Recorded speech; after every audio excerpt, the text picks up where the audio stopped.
Masaya ulit tayo, minsan pa muli na tayo nagkasama-sama sa bahay Pangambahan upang papurihan ng Lord and also pag-aralan ng kanyang puting balita.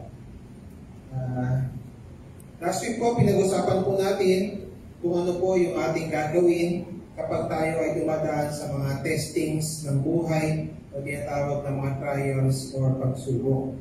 So, ang topic po natin ngayon, karugtog din po doon, ng lesson natin last week, subukan po natin sagutin yung dalawang mahalagang katanungan na saan ba nangyayari ang mga pagsubok? Galing ba yan kay Lord? Galing ba ang kanino yan? At bakit kailangan dumaan sa testings ng mga tao? Naranasan nyo na ho ba once in a while sa mga life groupings? Ako ho na, naging katanungan ko po dati ito at natanong na rin sa akin na saan ba galing yung testings? Sino ba nagtetest ng tao? Mga katanungan naman, ano? Nagbibigay ba ng testing si Lord sa atin? Meron pa nagkakaroon ng diskusyon. Hindi galing kay Lord ang mga testings. Sabi mo isa, si Satanas ang bibigyan ng testing sa mga tao. So atin pong bibigyan ng klaro, kaliwanagan ng issue niya sa patuloy na pag-aaral natin ng salita ng Diyos. So simulan ko sa isang question na ilan mo dito ang gusto ng test? Gusto ng exam? Exam, so test. Kasi bago tayo matapos dito, may exam mo tayo. Pag hindi mo kayo naka-75, hindi mo kayo pauwi. Ay, hindi, joke lang. Ilan mo kaya sa atin nung tayo ay mga estudyante, gusto natin ng exam? Teacher, parang awan nyo na, test tayo ngayon. Kaya kung nag-a-apply tayo ng trabaho, gusto yung dumaan sa mga mental test, physical test, o ano pa ng dugo, no? O kaya pagka kumuha tayo ng driver's license, pinaka gusto nating bahagi doon sa pagkuha natin ng lisensya ay yung written test at saka yung driving test. Pero sa katotohanan talaga, ayaw natin ng test. Amen? Malamang marami sa atin ayaw natin ng test. Sabi ko kanina first service na kahit na mikropono pagkagaling sa box, hindi mo ka dadalhin yung mikropono sa concert. Paradaanin mo yan sa mga testing 1, 2, 3, testing 1, 2, 3. Di ba? Minsan, tok-tok mo pa yan, naalog-alog mo pa, titignan mo kung magpapaybreak ito.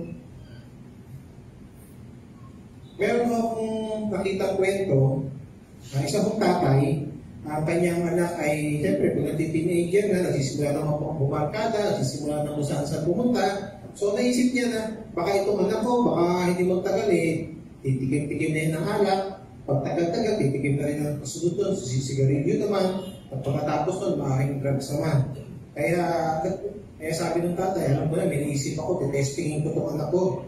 Nag-prepare si tatay ng simpleng experiment para i-test yung kanyang anak kung mauunawaan talaga niya at makita niya agad yung epekto ng alak sa katawan.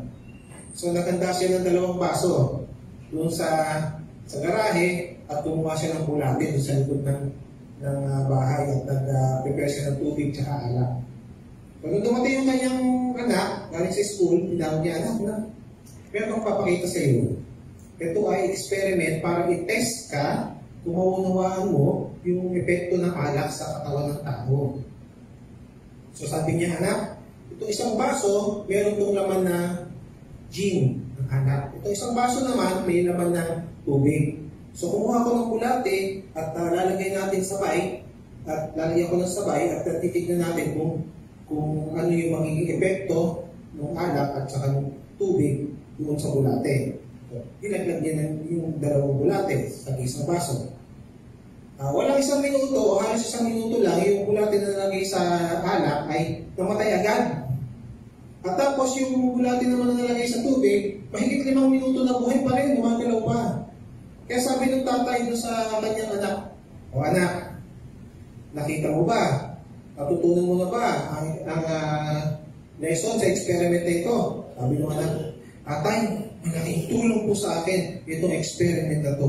Ngayon ko lang naunawaan na kapag ang magagawa ng alak sa katawan ng tao, na kapag ikaw pala iinom ng alak, hindi ka bubulati.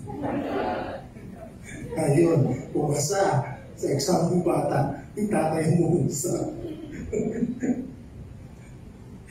Pero alam ko ngayon yata, kinakatakutan ng test ay yung tinatawag na yung rapid test at saka yung swab test. Pero kaya natatakutan ngayon ng test yun eh. Okay. Anyway, para masagutin po yung katanungan na sino bang nagbibigay ng testing sa buhay, hanapin po natin yung kasagutan sa salita ng Diyos. Okay, sabi ng Matthew chapter 4 verse 1, ang Panginoong Jesus ay dinala ng Banal Espiritu Santo sa desert nung siya nagpa-prayer and fasting for 40 days para ng daw, so that the devil could test him. Mismo ang Panginoong Jesus, hindi o exempted. Tinestin mo siya ng demonyo. Luke 22 verse 31, Jesus said, Simon, listen to me. Satan has demanded the right to test each one of you. So, pati pala, nagpapaalam pala yung demonyo sa Panginoon, ano? O, testingin natin yung mga alagad mo. Talagang susunod sa'yo? Baka ganun yung usapan nila. So, kung paano tinesting ang Panginoong Jesus, tinesting din ng mga disipulo. Pakisabi sa ating katabi, hindi ka exempted. Hindi tayo exempted sa mga testing. Ano, kung mismo ang Panginoon at ang mga disipulo, tinesting si Satanas, tayo pa kaya? And God will also test you. Hindi lang pala. So, both ways pala. So, maging ang Panginoon, nagbibigay din ng test. Sabi ng Proverbs 17 verse 3, gold and silver are tested by fire. And a person's heart is tested by the Lord. It's tested by the Lord. Okay? So, maging si Lord, nagbibigay din pala ng testing sa tao para i-test ang Psalm 26 verse 2, prove me, O Lord, and try me. Test my heart and my mind. So ito ay sinabi ng isang taong tinatawag na a man after God's own heart. Sabi ko ni Haring David sa Lord, kasi kilala niya si Lord eh. Test mo ako. Test mo yung heart ko. Kasi alam niya na ibigay ng test ng Panginoon. Anyway, whether ang testing ay galing sa Diyos, or ang testing ay galing kay Satanas, pero nung isang pangako ng Diyos na napakasarap panghawakan. Ito ay pinag-aaralan po natin, yung online teaching natin last week in 1 Corinthians chapter 10, verse 13. Sabi ho doon, every test that you have experienced is the kind that normally comes to people. But God keeps His promise, and He will not allow you to be tested beyond your power to remain firm. At the time you are put to test, He will give you the strength to endure it and so provide you with a way out. So review na lang ho, nahimay-himay na ho natin ito last week. So una ho, hindi ko pa hinitulog ni Lord na dumating sa inyo, sa atin, ang isang testing, trial, pagsubok, pagsusulit, o ano tawag natin doon, na hindi mo aayanin. Kaya pakisabi sa ating katabing ayan niyan. Ang version sa Tagalog, hindi ka susubukin ng higit pa sa iyong makakayanan. Meaning, alam mo ng Diyos din na kung ano ang kaya mo, kung anong capability mo, kung hanggang saan ang bagay, sagad mo, no? At ang hindi mo kaya, alam din mo ni Lord yun. Ibig sabihin, i-filter niya. Kung ang kaya mo lang ay signal number 2 na bagyo, pag may darating na signal number 3, sasabihin ng Lord, oops, hindi ka pwede sa anak ko, hindi ka pwede dumaan sa anak ko, signal number 2 lang kaya ng anak ko, signal number 3 ka. Okay?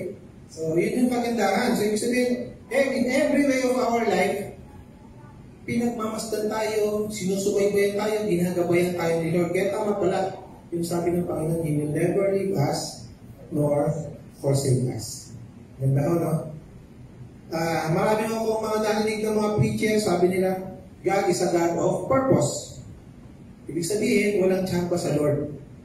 Ang lahat ng dumating sa ating buhay ay may dahilan. Sabi nga ho ng Ecclesiastes chapter 3 verse 1, ang lahat ng pangyayari sa daigdig ay nagaganap sa panahong itinakda ng Diyos. Pakisabi ko, lahat ng pangyayari. Kasama ko ba doon yung mga pagsubok ng buhay? Kasama ko ba yung mga test ng buhay? Kasi sabi diyan, ang lahat ng pangyayari. At sa panahong tinanda ng Diyos, minsan tinatawag natin, Lord, bakit ngayon pa? Tama yung timing ni Lord. In God's appointed time, it will come. At pangako niya, yung kakayanin lang natin. So today, we will be discussing more about yung purpose ng testing. Bakit ba nagkakaroon ng mga testing sa buhay ng tao? So tatlong punto po. Number 1, to test one's faith. Sabi ng 1 Peter chapter 1 verse 7, the purpose of this trouble is to test your faith as far test how genuine gold is. So kung paano pinapadaan sa apoy ang gold, tinitest yung kanyang purity. Kasi in the New Testament, wala pa namang microscope o mga lenses para tignan yung metal kung talagang totoo, di ba? O wala pa naman sila mga chemicals na papatakan yung hinto nun. Sabihin na, pag nag-iba kulay, ay peke yan. Yeah. And noon, ang ano lang nila, to determine kung tunay ang isang hinto ay itarang sa apoy, tunawin. At pag natunaw yan, hihiwalay ang hinto at saka yung any impurities. Pagka mas marami yung hinto nasa ilalim, yung mga dross or impurities, ibabaw yun, so madaling tanggalin. Pero padadaanin siya sa matinding init, sa matinding apoy, para ma-refine, para gumanda, para maging 100% ng hinto. Okay? Maging totoong hinto, pure na hinto. So, ganun din ang paliwanag ng salita ng Diyos in 1 Peter 1:7 na kung paano nire-refine, tinitesting ang ito kung siya'y totoo at pure, ay ganun din pinadadaan tayo sa mga troubles or pagsubok ng buhay. For us to strengthen our faith, to test our faith. Kaya nga sabi rin po ni Santiago, James chapter 1 verse 2, consider it pure joy. Magsaya ka daw kapatid pagkakailan? Kapag dumaraan ka sa mga various trials, sa mga different testings of life. Pero sa totoo lang, ang hirap gawin mo. Ang hirap kayo maging masaya kapag kayo dumaraan sa kahirapan. Ang hirap magsaya kung dumaraan ka sa kasakitan o sa mga bagyo ng buhay. Pero bakit mo sinabi ng Bible na magsaya kapag dumaraan ka sa mga ganitong mga matitinding pagsubok ng buhay? Kasi God is preparing something great for you. God is preparing something great for you. Nasabi ni Benny, pag tumarang ka sa mabibigat, hindi pagsubok, magsaya ka na. May mabigat din at maganda rin na pagpapalang karating sa iyo. And one of the best tests of faith na kwento ay sa Bible ay si Job. Tingnan mo natin, sabi ho ng Job chapter 1 verse 8, nag-uusap po si Satanas at ang Panginoon. Sabi ng verse 8, napansin mo ba, sabi ni Lord, napansin mo ba ang lingkod kong si Job? Tanong uli ni Yahweh, wala siyang katulad sa daigdig. Malinis ang kanyang pamumuhay, siya'y mabuting tao, may takot sa akin, at hindi gumagawa ng masama, bugtong pa ni Yahweh. So ang buhay ni Job ay isang buhay na nakalulugod kay Lord. Kaya nga, pinagmamalaki siya ni Lord, binuhin mo, wala siya katulad sa buong daigdig. Sa realidad, kahit matuwid at maka-Diyos, kahit naglilingkod sa Diyos, walang accepted sa testing ng buhay. Okay po? Walang accepted. Then verse 9, sumagot si Satanas, sasambahin pa kayo ni Job kung wala na siyang makukuha sa inyo? Sabi ni Satanas, kaya lang siya sumusunod sa iyo, may napapala, may nakukuha sa iyo. Then in verse 10, inaalagaan ninyo siya at ang kanyang pamilya at ang lahat ng ari-arian niya. Pinapapala ninyo ang lahat ng kanyang gawin. At halos punuin ninyo ng kayamanan ng kanyang buong lupain. Wow, ang tinding blessing yung nakukuha ni Job. Kasi siguro sabi ng Satanas, kaya ka nga minamahal niya. Ang daming biyaya na nakukuha sa iyo. And in verse 11, subukan ninyo alisin ang lahat-lahat sa buhay niya at harapan kanyang susumpahin. So ito yung challenge ni Satanas sa Panginoon. Testingin kaya natin yung pinagmamalaki mong si Job. Tignan natin kung susunod siya sa'yo pag wala na siya natatanggap. Subukan kaya natin alisin yung pagpapala sa kanya. Subukan kaya natin siyang tanggalin ng trabaho. Subukan natin kaya malugi yung kanyang negosyo. Subukan kaya natin mawalan siya ng mahal sa buhay. Hindi na mag-church yan, hindi na susunod yan. Okay? So, i-test daw si Job. So here is a person na matuwid, marangal, may takot sa Diyos, pero pinadaan sa matinding testing. Bakit matinding testing niya? Tingnan nyo, sa loob lang ng 2 araw. Yung unang araw, tumatake ho ang mga sabayans sa isang pastulan. Sa chapter 1 pa rin ho ito ng Job. Tumatake ho ang mga sabayans sa isang bahagi ng pastulan ni Job.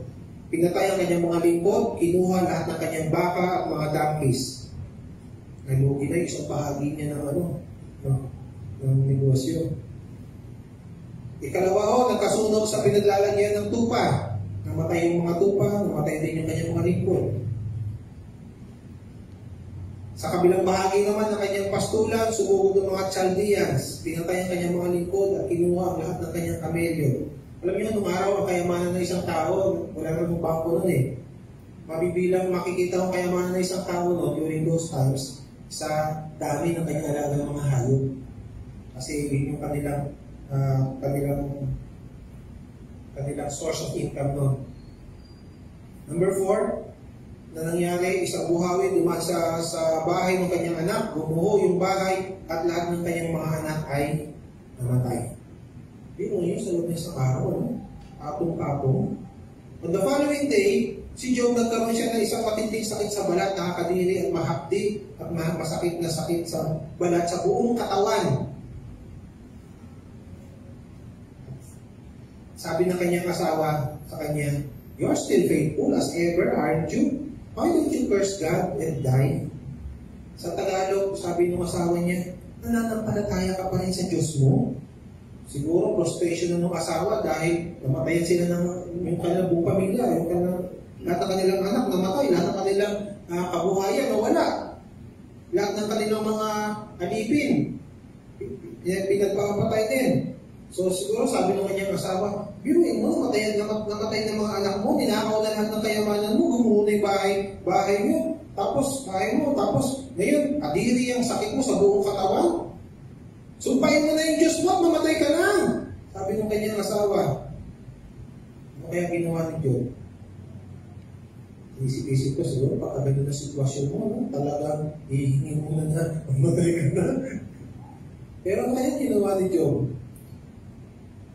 In verse 10 ng chapter 2, Job answered, "You are talking nonsense. When God sends us something good, we welcome it. Now, how can we complain when He sends us trouble? And even in all things, in all of these sufferings, Job did not sin against God." Sa Tagalog, ang sagot ni Job, sabi niya sa kanyang asawa, "Tumitigil ka, pag-blessing mo lang ang reklamo, tanggap ka ng tanggap tayo ng tanggap. Ang subong tanggapin din natin." At sabi niya, hindi nagkasala si Job. Okay, wala siyang nabanggit na kahit ano sa Panginoon. Hindi siya reklamo. And at the end, nung kanyang testing, na-expose yung kanyang weaknesses. At the end ng kanyang testing, na-discover niya na kailangan niya palang sumandal para sa kalakasan ng Panginoon kasi mayaman na siya eh. Na-discover niya rin na yung nature ng Panginoon. At mas naging mature siya, at mas naging fruitful servant siya, sabi ng Job chapter 42. At dahil pumasa siya sa test, God blessed him so much. In Job chapter 42 verse 12, the Lord blessed the latter part of Job's life more than the first. So ibig sabihin, yung dati niyang buhay, mas pinagpala siya ngayon dahil pumasa siya sa test. Pumasa siya sa exam ni Lord. He had 14,000 sheep, 6,000 camels, 1,000 yoke of oxen. Ibig sabihin ng yoke of oxen sa pares. So, 1,000 na pares and 1,000 donkeys. And he also had 7 sons and 3 daughters. At sabi nung verse ng chapter 42 na ang gaganda, guguwapo ng kanyang mga anak. Alam niyo, in my many years sa ministry, marami na akong na-encounter na yung pagkakakilala sa Panginoon, tapos ang init-init agad. Gusto agad maglingkod, gusto agad, meron pa akong narinig na gusto ko magpastor. Yan. Sabi ko, sige, tumama muna sa mga schooling. Kaya tayong mga school of disciples, school of leaders, kaya kapamutan. Pinagaan din ni Lord sa mga pagsubok, bagyo ng buhay, pagsubok ng buhay. Walang isang taon na wala. Kaya kung nakakita ko ng mga ganun, minsan sinasabi ko sa mga worker, pakialalayan mo yan. Pagka kanyang sobrang init, ito gusto napapasok. Okay, purpose of testing, number 1, to test one's faith. Number 2, to test one's character. Remember how the Lord God led you to the wilderness for these 40 years, humbling you and testing you to prove your character and to find out whether you or not would obey His commands. Deuteronomy 8, verse 2. So yung pag-mold at pag-verify ng character, hindi yung tutulad ng parang nag-wish ka sa isang genie. Kapag nag-wish ka na gusto mo agad, may magandang character, ay bukas agad meron ka ng pag-ibig, meron ka ng kagalakan, meron ka ng kapayapaan. The Bible says, kailangan dumaan tayo sa testings ng buhay para ma-refine, ma-mold ang ating character. Nung sila ho ay umalis sa Egypt, ano ang trabaho, ano ang kalagayan ng mga Israelita? Sila ay alipin. 400 years silang alipin. Okay? So, anong pangako sa kanila ng Panginoon? Dadalhin sila sa promised land, isang lupain na mayaman at masagana. Pero how many years bago ito nangyari? 40 years. Sabi ng mga Bible scholars or commentary na it should only be 19 days. Pero bakit 40 years, hindi 19 days? Kasi tagal i-prepare yung kanilang heart, yung kanilang faith, hindi pa rin ready. So they were slaves for 400 years. Di nila alam kung paano maging mayaman. Di nila alam kung paano maging masagana. Di nila alam kung paano maging malaya. Simple lang natin, ano kaya mangyayari kung yung 400 years na sila ay alipin, bigla silang ilagay doon sa isang lupain na saganang mayaman. Bigla silang makaranas ng maayos na buhay, mayaman na buhay, masaganang buhay. Ano kaya gagawin nila? Again, para lang yung microphone, di ba? Pag nilagay mo, kinuha mo sa isang box, binuksan mo. So, hindi mo agad dadali sa concert yun. Di ba? Testing 1, 2, 3, testing 1, 2, 3. Isa. Ilalagay mo pa, no? Yung pagka-okay na yung quality, tsaka may sabak sa concert, sa live. So, kayo din mo, ginawa sa mga Israel. Sabi na, hindi agad sila nila ni Lord to test their character. Okay, tinignan ng Panginoon, ano magiging ugali nila kung nakatikim ng kayamanan? Ano magiging karakter nila kapag nakaangat sa buhay? Paano sila makikitungo sa kanilang kapwa pag naging maluman sila at naging malaya na sila? Tayo kaya?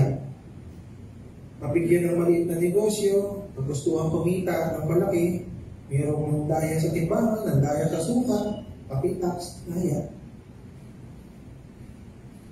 Ang iba naman, nabiya ng magandang buhay, parang taas-taas lang, hirap abot.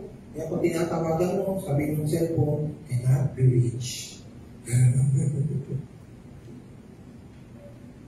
So, God will permit certain circumstances sa buhay mo natin para i-mold mo tayo, i-refine ang ating character. Maaaring mo pahintulutan ng Lord na malamangan o madaya mo tayo ng ibang tao para turuan mo tayo kung paano magpatawad. Sabi nga ako ng isang pastor na nag-iayay na narinig ko, one time pinag-pray niya, Lord, tulungan mo po ako magpatawad.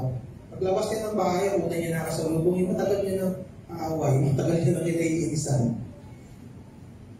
Matagal na nakasakit sa kanya. So maaaring pinahintulutan din po ng Panginoon na tayo magkaroon din ng mga kaaway. Kasi gusto tayo turuan ng Panginoon paano tayo magmahal. Maaaring pinahintulutan ni Lord na insultuhin mo tayo para matuto tayo magpakumbaba. O maaaring pinahintulutan ni Lord na tayo ay mga ilangan upang matuto tayo magbigay. There will be different kinds of testings. Gaano katagal? Gaano kadami? Ang sagot, pakisabi sa ating kapatid hanggang maging kamukha mo si Kristo. Okay, purpose of testing. Number 1, to test one's faith. Number 2, to test one's character. At yun pala sa blessing, may testing din. Sabi ko isang preacher na narinig ko dati, Alam mo ba na ang blessings ay testing din galing kay God? Sabi ko, oo. Kaya simula una, nag-iiba pa na ako sa mga pagpapala. Blessings are there to test your heart, to test your character. Matthew 6:21, sapagkat kung saan naroon ang iyong kayamanan, naroon din naman ang iyong puso. Ang malaking question, ano ba ang kayamanan na tinuturing mo sa buhay? Kahit sabi ng Bible, yung kayamanan mo magiging karibal mo sa Diyos. Isang maganda example ay ang storya ko ni Abraham.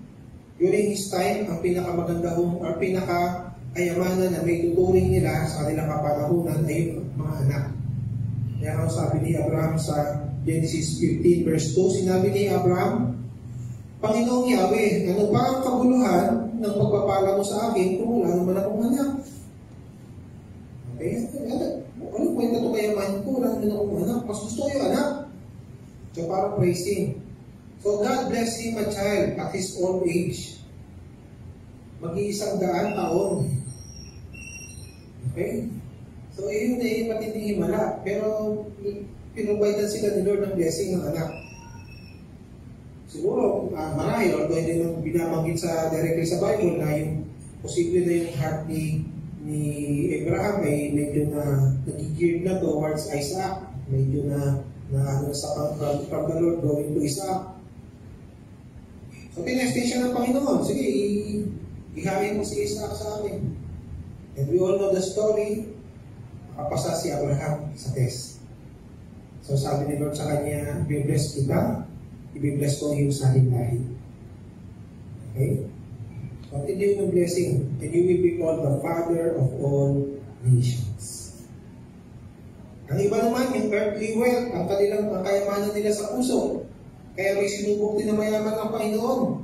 In Matthew chapter 19, verse 21, kung ibig mong, ito yung isang mayamang binata, sabi niya, Lord, natupag ko na yung mga 10 commandments, nasusunod ko lahat yun.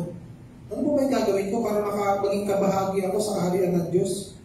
Sabi ng Panginoon, kung ibig mong maging ganap, kumayo ka, ipagbili mo yung ari-arian, ipamahagi sa mga dukha ang pinagbilan. Kapag ginawa mo yan, magkakaroon ka ng kayamanan sa langit, pagkatapos bumalik ka at sumunod sa akin. Sabi ni Jesus. Kasi parang gusto mong maging ganap ang iyong buhay para sa kaharian ng Diyos, benta mo lang ang kayamanan mo. Benta mo yung kotse mo, benta mo yung bahay mo, benta mo yung bukilid mo, benta mo lahat, tapos pamahagi mo sa mga mahihirap. Tapos, sumunod ka sa akin. Ano nangyari? Sabi, hindi na bumalik yung mayamang binata. Nung binigyan siya ng test, hindi siya nakapasa. Mas pinili niya yung kayamanan kaysa sa pagsunod sa Panginoon. Tinesting siya ni Lord. In Matthew 6 verse 24, walang makakapaglingkod ng sabay sa dalawang Panginoon sapagkat kapuputan niya ang isa at iibigin na yung ikalawa. Paglilingkuran ng tapat ang isa, hahamakin na yung ikalawa. Hindi kayo makakapaglingkod ng sabay sa Diyos at sa kayamanan. So sabi mo na scripture, ang magiging karibal ng Diyos sa puso ng isang tao ay ang kayamanan. So may posibilidad pala na ang pagpapala ay maglayo sa puso ng isang tao sa Diyos. Pakibasa ho. Blessings are meant to bring us closer to God and not away from God. So sabi ng isang pastor na narinig ko sa time ago, sabi niya, matalino ang Diyos natin. Hindi ka agad pagpapalain ng malaki. God will test you with small testings, with small blessings. Kung may lalapit ka ba o ilalayo ka ng mga blessings na ito sa Diyos. Parang ito lang yan pray ka ng negosyo. Kung magkaroon ka ng maliit na negosyo, hindi ka na makapag-church. Bigyan ka pa kaya ni Lord ng malaking negosyo. Pray ka ng trabaho, binigyan ka ni Lord ng trabaho. Kaya lang, kung nagkaroon ka ng trabaho, hindi ka na makasama sa gawain. Bigyan ka pa kaya ni Lord ng promotion. Pray ka ng kapartner at ng anak. Nang magkaroon ka ng pamilya, mawala ka na rin sa paglilingkod. Sabi ho, ng isang pastor sa akin, sabi niya, nakalulungkot. Maraming mga Kristiyano ay hindi nila naunawaan na kaya sila pinagpapala ni Lord dahil sila ay naglilingkod. Kaya nung dumating yung pagpapala, nawala na sila sa paglilingkod. Matthew 25, verse 21. His master replied, "Well done, good and faithful servant. You have been faithful with a few things. I will put you in charge of many things. Come and share your master's happiness." So sinasabi ng Bible, yung magandang tapat sa maliliit na pagpapala, may rewardan ni Lord ng mas malalaking mga pagpapala. Sabi ng ating lesson, small blessings are testings for bigger blessings to come. Marami mga malalaki pang pagpapala gusto dumating din ni Lord sa buhay natin. But He will try to test you with the small ones. God will start to give you small blessings, small business, small property, small na kwarto. Pagkatiwalaan ka sa maliit na kwarto, bigyan ka ng malaking bahay. Pagkatiwalaan ka sa maliit na business, bigyan ka ng malaking business. Diba? So if we are faithful in small things, God will put us in charge of bigger things according to Matthew chapter 25 verse 21. So blessings are testings from the Lord. Okay? So, again, ang testing pwede manggaling sa Diyos, pwede manggaling sa kaaway, pero whatever testing will come into our life. Sabi ng 1 Corinthians 10:13, hindi niya pahintulutan yung testing na hindi mo kaya. Kaya pakisabi sa ating katabi, kaya mo yan, kapatid. So ito, mabilisan na lang ako. Ano mga ginagamit ng Panginoon to test us? Number 1, God's Word. Question ho, ilan po sa atin ang bago dumating dito sa church ngayong umaga ay nagsalamin? Natawa tayo, di ba? So, question ulit. Kung may nakita kang dumi sa iyong mukha, ano yung gagawin? Tanggalin, di ba? Kapag magulong yung buhok, ano gagawin? Susuklayin. Kapag di pantay ang kilay, hindi pantay ang makeup, ano gagawin? Hindi mo hinayusin. So, yung Word of God, parang mirror din mo yan sa buhay mo natin. Pag nababasa mo, ito pala yung tamang gawa, ito pala yung tamang karakter, ito pala yung dapat na sinusunod, ito yung aking ginagawa. So, pinabago natin yung sarili natin, yung buhay natin. Kaya marami nung talaga sa atin na bago sa pamamagitan ng salita ng Diyos. Okay? So, what God uses to test our character, to test our faith? Number 1, God's Word. Number 2, people.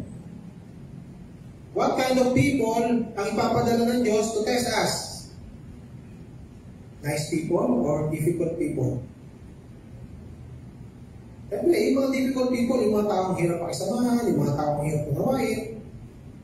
Kasi minsan gusto natin yung mga madadaling tao lamang eh. Pero alam niyo, yung mga difficult na mga tao, they are blessings from the Lord. Okay, ho? Kaya pagka meron kang post na makulit, o kaya kapitbahay na kaya mga kaibigang pasaway, sabihin mo sa kanila, magpapala ka din Lord sa akin.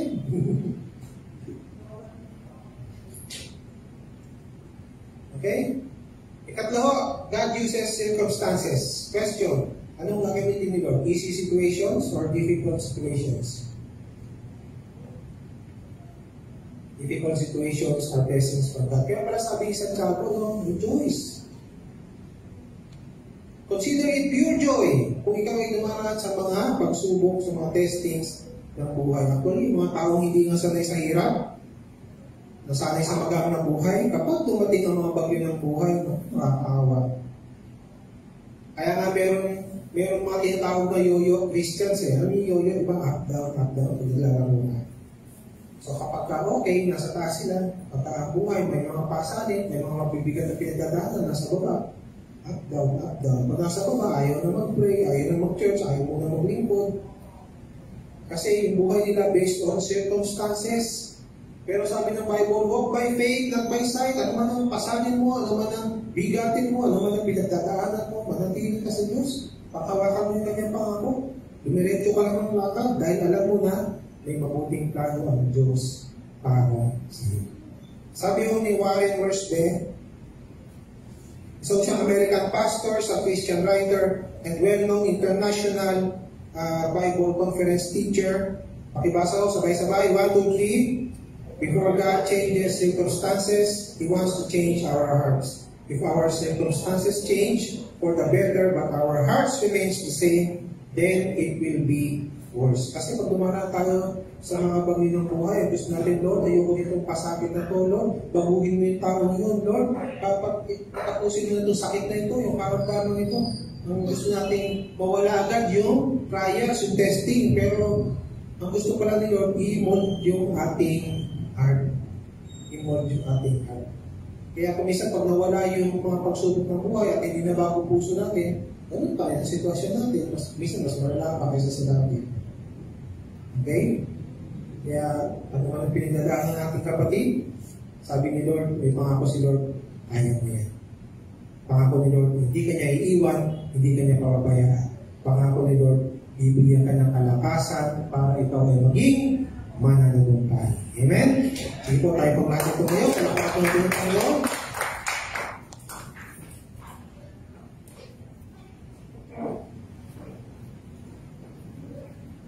Sabi ko, ang salita ng Diyos, God will never leave us, God will never forsake us. Ayaw mo na imamit bago tayo manalangin.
Pwede tayo umuko, tayo manalangin, pwede itaas ang ating kamay. Lord, tanda ng aming pagsuko o aming pagtaas ng kamay. Inaalala po namin at dinideklara po namin, apart from you, Lord, we can do nothing. Wala po kami kakayanan, wala po kami sapat na karunungan upang maging mananagumpay sa buhay at sa mga pagsubok, Panginoon, na aming nararanasan. Bagkus, O God, nakinig namin ang pangako mo na nagsasabi, ikaw ang Diyos na tapat. Hindi mo kami pahintulutang dumaan sa anumang pagsubok ng buhay na hindi namin makakayanan. Bagkus, ikaw ang ibigay sa amin ang kalakasan upang mapagtagumpayan namin ang mga trials nito. Dakilang Diyos, maraming pong salamat at alam po namin na in everything you have a purpose. In everything you are a God who was, and is to come. Ikaw ang Diyos na tapat. Kung paano ka gumagawa ng himala, kung paano ka nagpagaling noong araw, ganun ka pa rin, Panginoon, ngayon. Ikaw pa rin ang Diyos ng himala. Ikaw pa rin ang Diyos na nagpapala. Matingin namin, Panginoon, ang mga pangako mo ng pagpapala, ang pangako mo ng pag-iingat, ang pangako mo, Panginoon, ng buhay na walang hanggan sa pamamagitan ni Kristo Jesus na nagbinis at nagpatawad sa bawat isa sa amin. Pagpalain mo nga po ang bawat isa, pagpalain mo nga po ang bawat pamilya, pagpalain mo nga po ang aming bansa, ang bansang Pilipinas, maging ang lahat ng mga tagapanguna sa aming bayan, pagpalain mo rin po. Sa iyo ang papuri, sa iyo ang pasasalamat, sa iyo ang kalulatian, sa pangalan namin Panginoong Jesus, ang lahat ay magsabi na, Amen. Ay, pakita mo natin yung title. Pakiclass po. Ang title po ng ating lesson, Testing 1, 2, 3. Okay, God bless po and see you all next week.